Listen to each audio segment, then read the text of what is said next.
Hi, Ben here from the BGS Groundhog team, and welcome to the third and final video in the big borehole dig workflow process. In the last video, we used Excel to code up a couple of borehole records.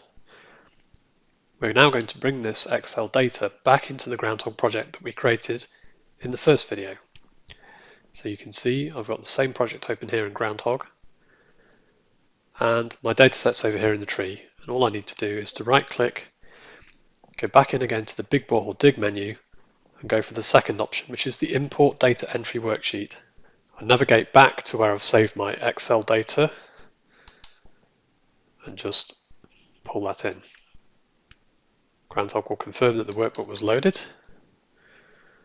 and I'm just going to refresh the data tree, and we should see that it now has our three AGS style tables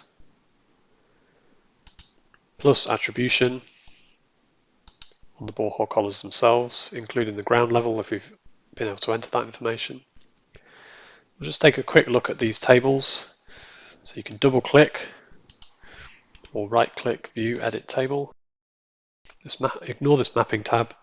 Let's have a look in the data, and you can see the data we entered into the Excel spreadsheet has now come in to the Groundhog tables. Let's just check the Joel one as well. Just eyeball that, make sure it looks the same as it does in the Excel. So the third and final step then in the big borehole dig workflow within Groundhog is to pull that data out of the project as AGS. So again, right click on the borehole dataset folder, big borehole dig, and export as AGS. This is going back into my demo folder. So I will give this a name. I'm just going to call it Kingslyn docs.ags.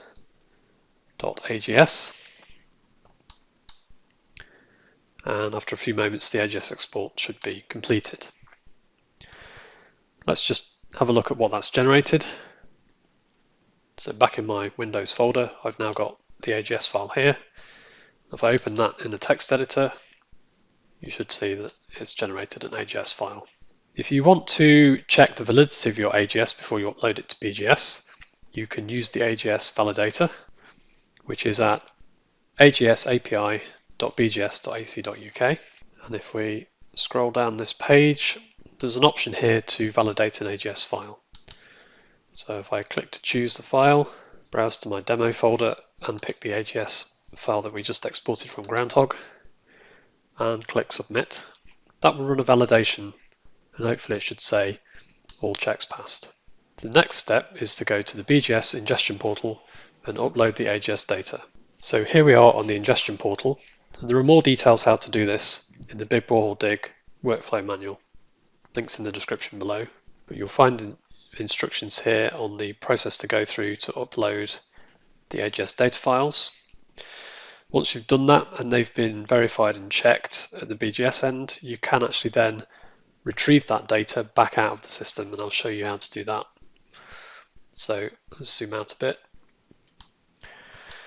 So I'm going to switch off the big borehole dig web map service for a moment, and I'm going to add in a different web map service, which is this one here, AGS export brackets boreholes. That will show you, let's zoom out a bit to see the coverage, all the locations of AGS data that's been donated to BGS. And let's just zoom in on Norwich, where someone's been very busy coding and donating boreholes, and I'll just show you how to pull that data back in to your project. So I'll fade out the topo map a little bit. If you make this AGS web map service active, there's a couple of ways we can explore the AGS data.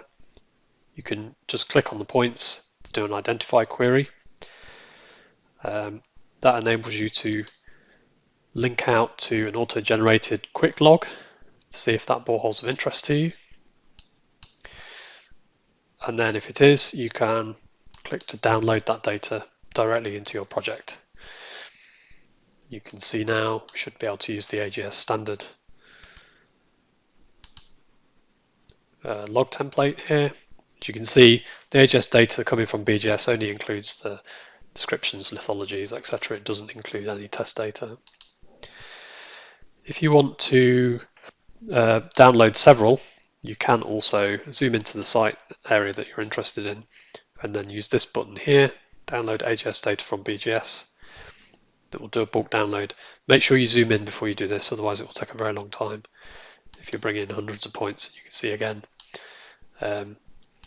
those data sets have been pulled in. It's pulled in based on project by project basis and grouped that way because that's the way AGS works.